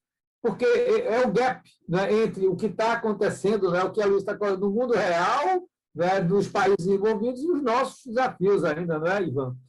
A Carla Carla, que é nossa secretária do município de Açailândia, no Maranhão, ela diz o seguinte: o ensino tem sofrido muitas mudanças, professor Ivan. Há um certo distanciamento entre o fomentado e o aplicado. Seria o momento para que as instituições e sistemas de ensino repensassem seu papel educacional? E a última, da Sinara Ferreira: como a sociedade pode contribuir neste cenário? Ótimas perguntas. A questão da robótica, eu acho que não é tanto a robótica em si, são as competências que a gente precisa desenvolver. Porque o que em geral, a gente observa? Robótica, Scratch, os estudantes eles se engajam. E, por se engajarem, eles aprendem mais. Né? Então, você pode fazer robótica com logo, você não precisa fazer robótica só com equipamentos caros, você pode fazer de várias maneiras. Isso tem vários vídeos na internet mostrando, a própria computação desplugada, né? Você tem o Arduino, que é um sistema para você fazer essas coisas. Então, você tem níveis de acordo com o bolso, de acordo com o recurso. Né? O que, em geral, a gente observa é que a gente tem que fazer de acordo com a realidade que a gente tem. E é possível fazer sem os recursos necessários para você fazer, digamos, com Arduino, com compra de chip, comprar os kits. Isso é caro, isso é inacessível, isso não vai chegar na quantidade para toda a educação básica. Agora, as competências que são desenvolvidas ali também podem ser desenvolvidas de outras formas. E isso é feito no mundo afora. Né? Então, a questão da robótica, por exemplo, você tem uma questão lógica, você pode trabalhar isso a partir da língua portuguesa, pensando, por exemplo, em conectores, em conectivos, aí você vai para a linguagem, aí você tem... Porque o que As linguagens, elas têm, obviamente, uma questão da abstração, da questão da matemática, mas tem uma questão lógica também, né? Você pode começar a trabalhar com coisas básicas, operadores booleanos, depois você pode inserir a questão binária. Então, por que o computador ele trabalha, por exemplo, com base binária e não base 10, mas você tem outros usos, base 16, você pode brincar com isso, com as crianças. E se a gente for utilizar a base 4 e base 5, isso também possibilita uma compreensão maior do sistema de base 10 decimal que a gente usa. E aí, essas brincadeiras que podem ser feitas de várias maneiras, não apenas do ponto de vista cognitivo, mas você pode juntar isso com coisas práticas, ou seja, com brincadeira, com música, com dança, com músicas binárias, por exemplo, músicas que têm, grande parte do nosso repertório musical é binário, ou seja, forte e fraco, você tem isso no samba, você tem isso no baião, você tem... Enfim, é possível fazer isso. Eu acho que o equipamento em si, pensar a robótica pela aquisição dos equipamentos, eu acho que não é uma saída viável para a educação pública, nem para muitas escolas privadas, porque grande parte delas são pequenas.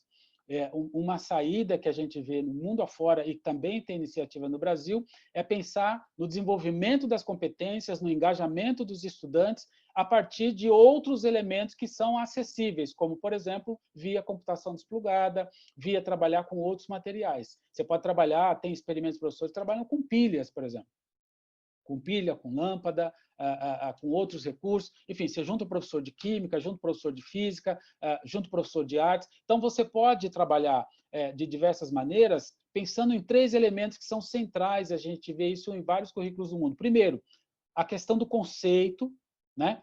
Segundo, esse conceito precisa de uma prática. E terceiro, o desempenho, saber fazer, saber colocar aquele aprendizado em prática para isso poder ser mensurável. E essas 3 questões, o conceito, a prática para poder internalizar e o desempenho, que significa fazer e saber por que fazer, essas 3 coisas podem ser feitas de muitas maneiras. Então, vários conceitos da computação você pode fazer brincando, pulando, dançando, cantando e mexendo com papel, sem o computador. Inclusive, isso é recomendável pelas organizações internacionais na educação infantil, por vários motivos, a questão de preservar a visão dessas crianças, e etc., por questões de segurança e tudo mais. A questão musical, é possível, a gente sabe que tem muita literatura falando das relações matemáticas, né? E hoje a gente tem vários aplicativos, a gente pode juntar isso com a questão do hertz, ou seja, a medição da refração do som, a gente pode transformar isso em pintura, em gráfico, a gente pode trabalhar com visualização e pode, obviamente, mostrar, por exemplo, determinadas melodias, ou seja, como que as melodias caminham, né? As notas, os graus dali, e fazer analogias com outras coisas, como, por exemplo, com a escada, com lances de escadas, que em muitos prédios tem 8 degraus, por exemplo, né? Ou seja, o oitavo, a sétima e o 8º grau ali da escala. Isso pode se fazer também com base em outros modelos musicais, música chinesa, música indiana, música japonesa. Você tem vários recursos, digamos, gratuitos, né, desde que você tenha acesso à computação, a uma banda larga, que você pode utilizar para brincar com a música, trabalhar a música e juntar a computação. A matemática é o mais óbvio, mas há muitas outras possibilidades, né? Se, por exemplo, pensar na questão da biologia, quer dizer, você tem vários conceitos importantes na biologia, na química, que você pode fazer referência a partir da ideia de tônica, ou seja, a nota central, a partir da qual todas as outras giram em torno dela, né? Então, há vários meios de fazer isso, né? E tem também programas na internet, alguns que utilizam parte de alguns algoritmos, que você joga algumas notas e ele randomicamente gera sequências melódicas. Então, tem muita maneira de trabalhar a programação com música, seja do ponto de vista cognitivo, e seja do ponto de vista físico, e juntando as duas coisas, porque não é só o pensar, mas é também dançar, é a cantar, é o tocar e juntar isso tudo. Isso dá muito mais resultado do que só o cognitivo, inclusive para a saúde física e mental das crianças. Porque uma coisa é você só ficar pensando ali na música, outra coisa é você sentir a música dentro, outra coisa é você bater a música no seu corpo, outra coisa é você fazer a música nos seus pés, com as suas mãos, com a sua boca, juntar tudo isso e ainda brincar de programar, né? Então, o efeito é muito maior. A questão das redes neurais eu acho que é a gente pensar não com essa distância complexa, né? Na cabeça de todos nós, seres humanos, existe uma rede neural, que é o nosso cérebro. Então, eu acho que a gente tem que partir do familiar, do conhecido, para o não conhecido, e não ir para o distante. A gente é uma trajetória, é um caminho. Então, a gente pode, sim, trabalhar com essas questões complexas, com redes neurais, formando professor, desde que a gente parta do começo. No caso, para falar da minha área, né? Então, língua portuguesa. Ora, se você começa a pensar na língua como um meio de comunicação, você fatalmente você terá que pensar em que recursos que a língua oferece para comunicar. Você vai achar vários na poesia, você vai achar vários na retórica, etc, etc. Mas você vai achar vários recursos que não são da língua em si, mas que são do som, da sonoridade. E outros recursos que são corpóreos, que estão no corpo, da maneira como você fala, dependendo de como o seu corpo fala junto com você, as pessoas vão interpretar uma coisa ou outra. Então, se você parte dessas coisas que são básicas e vai tornando mais complexas, é possível formar o professor. E aí você vai em direção, por exemplo, falando dessa questão neural, como que a gente poderia complexificar um pouco mais, pensando aí nos estudantes do final do Fundo 2, no ensino médio? Ora, vamos brincar de criar uma nova língua, por exemplo? Como que a gente vai criar essa nova língua? E tem vários experimentos assim na internet. Você cria uma língua, obviamente, o quê? Sabendo como a sua funciona. Porque aí você vai pensar naquilo que constitui o quê? Aquilo que constitui a palavra. Você tem o morfema, você tem o alofema, ou seja, você tem os constituintes daquele elemento básico e depois você tem os constituintes morfológicos, obviamente, os sintáticos, ou seja, as relações entre elas, o componente discursivo, o componente textual e as várias modalidades. Ora, quando você começa a ver essas complexidades, você está chegando próximo da rede neural, que parte dela, que a gente tem comprovação hoje já de eficiência, é que você tem palavras, por exemplo, Ribeirão Preto, São Paulo, Belo Horizonte, Minas Gerais. A gente já tem algoritmos que eles fazem o quê? Eles associam essas palavras com aquilo que a gente poderia chamar de categorias. E com base num conjunto de várias associações, criam o quê? Parâmetros, padrões, e, portanto, conseguem responder coisas que a gente não consegue, porque eles estão trabalhando em grandeza de milhões. Então, perceba, é possível trabalhar a questão neural na língua portuguesa, é possível trabalhar isso na música e, obviamente, os professores saberão nas suas respectivas disciplinas. No caso da música, a gente pode pensar na nota, a gente pode pensar na refração, a gente pode pensar nos constituintes, como que a gente forma os acordes, por exemplo, como que a gente faz a inversão, por que que uma nota ela se comunica bem com a terça, com a quinta, e por que que ela vai ter, na cultura ocidental, pelo menos, ela vai ter um sabor que a gente chama de dissonante em alguns intervalos, em outros não. Como que a gente constitui esse conceito? Como que com apenas 12 notas, a gente constituiu aí repertórios para mais de 300 anos, e estilos, etc, etc. Então, a gente está trabalhando numa escala neural, ou seja, numa escala de multiplicidade a partir de 12 elementos, ou dos 7, se a gente quiser ficar só nas 7 notas básicas ali, que foi que é o que a gente usa em grande parte das músicas populares no Brasil e em vários países. Então, é possível desde que a gente use essa estratégia. Então, primeiro, motivar o professor e depois mostrar possibilidades de, partindo do conhecimento que já existe, que já tem, como isso pode ser amplificado. Aí, quando vê o computador, quando a gente vem falar de uso de redes neurais, de processamento natural de linguagem, por exemplo, utilizado na química, aí não é uma coisa tão absurda, porque o processo é semelhante. Qual é o processo? Ora, se eu consigo criar um algoritmo que ele consegue juntar pares de coisas assemelhadas, sem que eu tenha que fazer a supervisão, porque você tem um modelo supervisionado e um modelo sem supervisão. Se o algoritmo consegue fazer isso, mas numa escala de milhões, por isso ele consegue dar aqueles resultados que um ser humano não vai conseguir dar. Então fica mais tangível, né? Deixa aquela aura de mágica e passa a ser mais tangível para a gente poder trabalhar. Mas, de novo, importante o conceito, importante a prática, importante o desempenho. Para quê? Para que haja internalização. E, obviamente, se a gente utilizar isso nas várias etapas, a repetição, que é importante, né? Ela vai criando essa predisposição e essa possibilidade da criança, do adolescente, do jovem irem internalizando esses modelos mentais e também esses modelos no seu próprio corpo. E aí a resposta fica muito mais rápida e o pensamento fica muito... Ou seja, o acesso à memória, né, dá de maneira muito mais rápida, porque isso está, obviamente, com muito mais ligações neurais na nossa própria cabeça, com muito mais sinapses, né?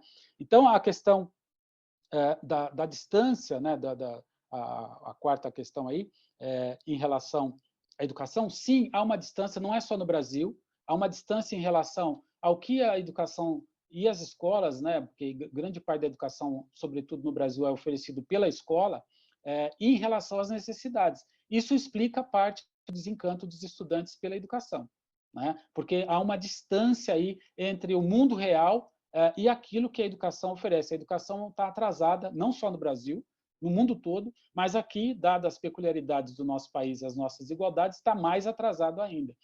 O mundo todo tem corrido para tentar responder a pergunta como que a gente engaja e aproxima a educação do quê? Do mundo real. O mundo real do século XXI é esse mundo permeado pelo fenômeno digital em quaisquer áreas que a gente quiser escolher, inclusive nas relações pessoais, né? Então, essa aproximação não é fácil, mas a gente já tem vários caminhos que já foram trilhados para a gente poder se pautar. Aqui no Brasil e fora do Brasil. A gente tem em Sobral, por exemplo, várias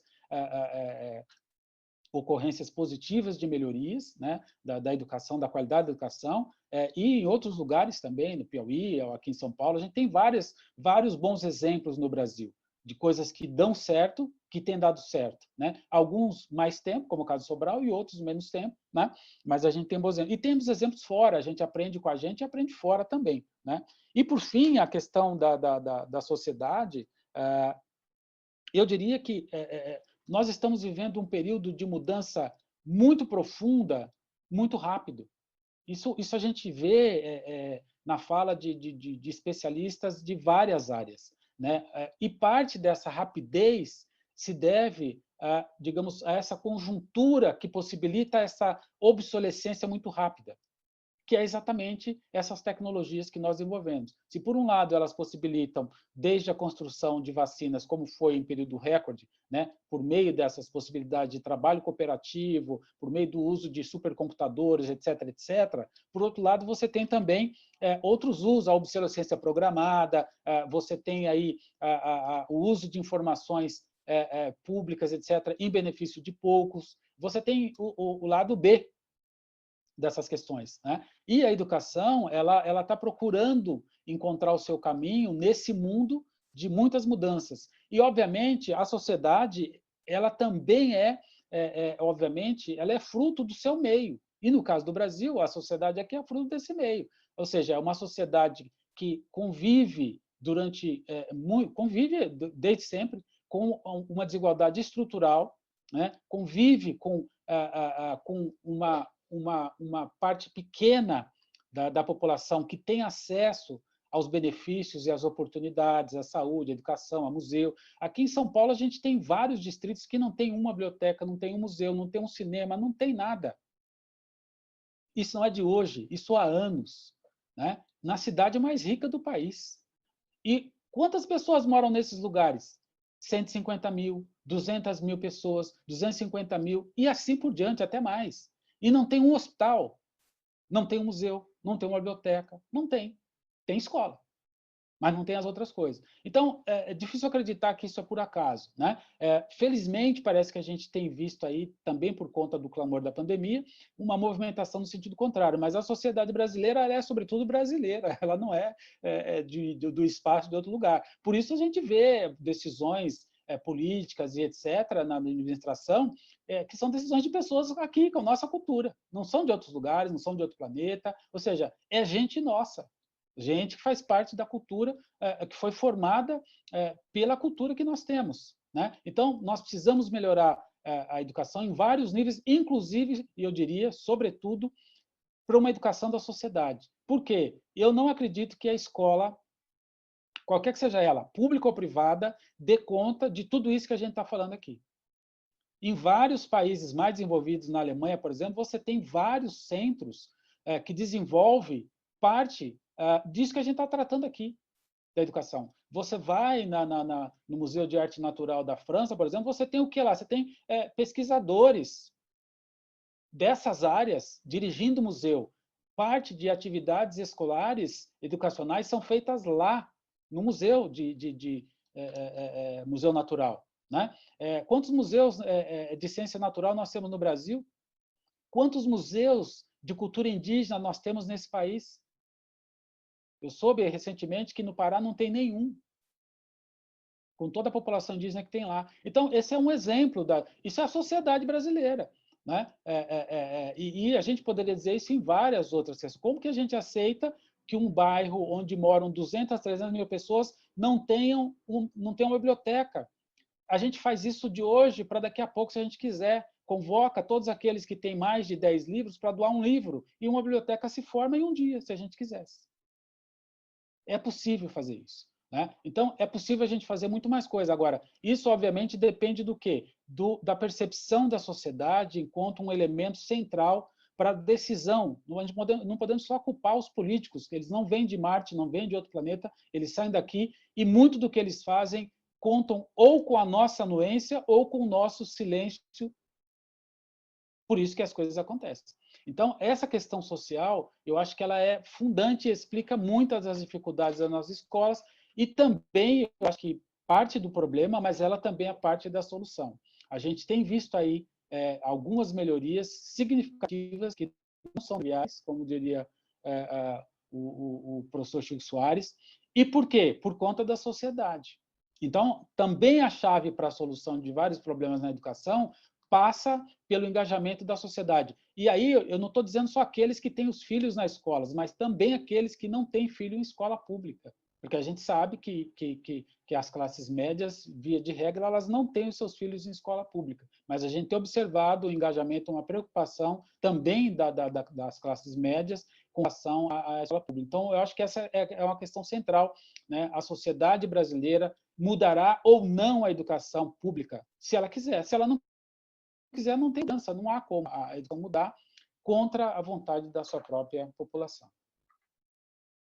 Acho que é isso, Mozart. Olha, Ivan, é porque você não está vendo o chat aqui. Você é unanimidade, cara. Todo mundo aqui é excelente, ótimas colocações, parabéns pelas colocações, né? Excelente, só agradecer. Que bom que o senhor está no conselho, parabéns. Fantástico, Ivan. Eu te peço apenas agora que dê seu último papo final aí para a turma. Impressionante, realmente estamos muito bem representados com o professor Ivan no CNE. Está vendo? Que maravilha, Ivan. Estou muito, muito feliz mesmo. Realmente foi fantástico. Se ele tivesse no presencial, agora estaria todo mundo de pé, batendo palma para você, esperando para tirar a fotografia.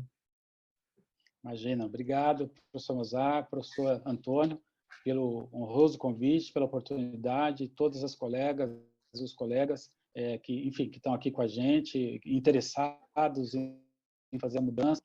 Isso não é pouca coisa, né? Até esse horário, enfim, o contexto difícil que a gente está vivendo.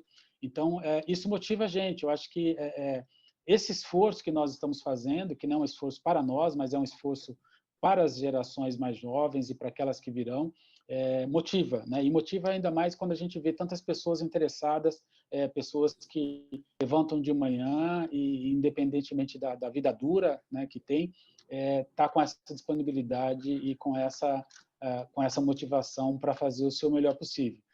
Eu não tenho dúvida que a gente melhorou muito, mas a gente ainda precisa avançar mais por conta de onde nós partimos. Né? Um país que teve mais de 350 anos de escravidão, a morticínio de populações indígenas, enfim, que não tem valorizado a riqueza cultural, enfim, aspectos que poderiam, inclusive, estar fazendo grande diferença do ponto de vista do desenvolvimento de cultura, de ciência no Brasil, né? Mas, por outro lado, a gente vê que também há um renascimento, um interesse de parte considerável da sociedade, dos educadores, das educadoras, em fazer o seu melhor. Essa própria atitude da universidade, através da cátedra, que eu louvo muito, né? eu tenho dito isso nesse período que eu estou na universidade, a universidade demorou. Ela já poderia ter, digamos, mais proximidade, sobretudo pela importância, né, o conhecimento que ela acumula enfim, os recursos que ela recebe da sociedade paulista, de um modo geral, né, poderia ter dado mais contribuições, além, obviamente, daquelas que já tem dado. Então, acho que iniciativas como essa da cátedra, eu acho que vem coroar e mostrar o compromisso da universidade pública, que é a Universidade de São Paulo, né, e não apenas ser uma universidade interessada em figurar em rankings, como melhor disso, melhor daquilo, mas em ajudar a resolver os problemas do país, em ajudar para que a gente seja um país que a gente pode ser, um país que não seja caracterizado por essa imensa desigualdade e um país onde educação signifique oportunidade, né? E esse é o recado final, que a gente consiga juntar a expertise que a gente já tem para alargar as possibilidades e oportunidades para que mais pessoas possam ser felizes e realizar o seu potencial, como diz a nossa Constituição, pleno desenvolvimento para ser uma cidadã, um cidadão, e para ter espaço de trabalho e, portanto, de esperança nessa vida, nesse nosso planeta, nesse canto do planeta que é o nosso país. Muito obrigado e boa noite a todos e todas.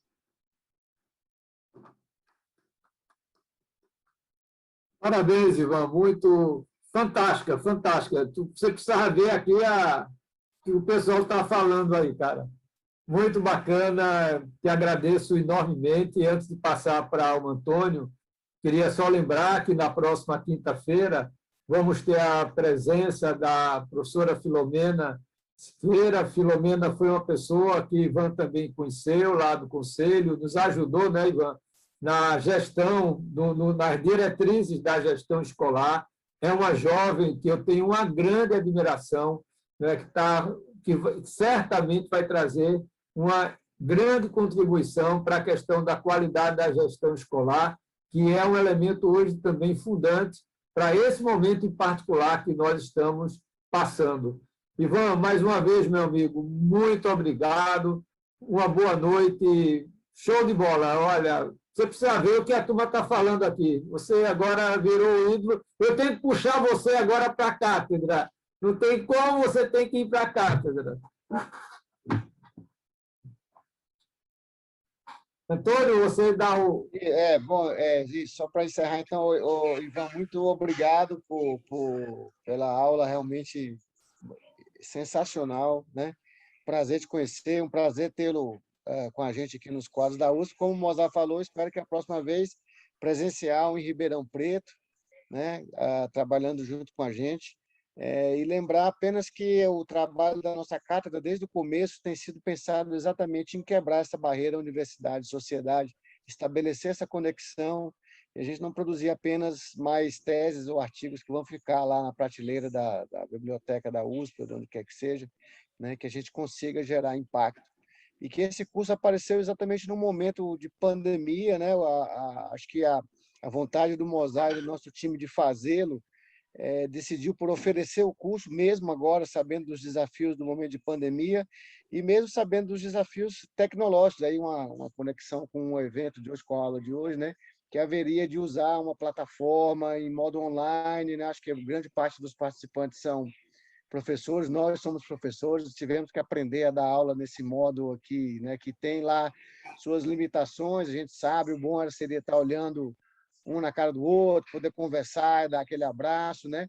Mas que a gente tentou oferecer o curso do mesmo jeito para também usufruir do que há de positivo desse modo. Há coisas positivas, por exemplo, a abrangência, né? Então, Ivan, a gente tem participantes basicamente de todas as regiões do Brasil no curso, tá? Que provavelmente não participariam, não teriam acesso a essa informação caso ele fosse dado no modo tradicional, presencial, né? Então, há pontos positivos, né?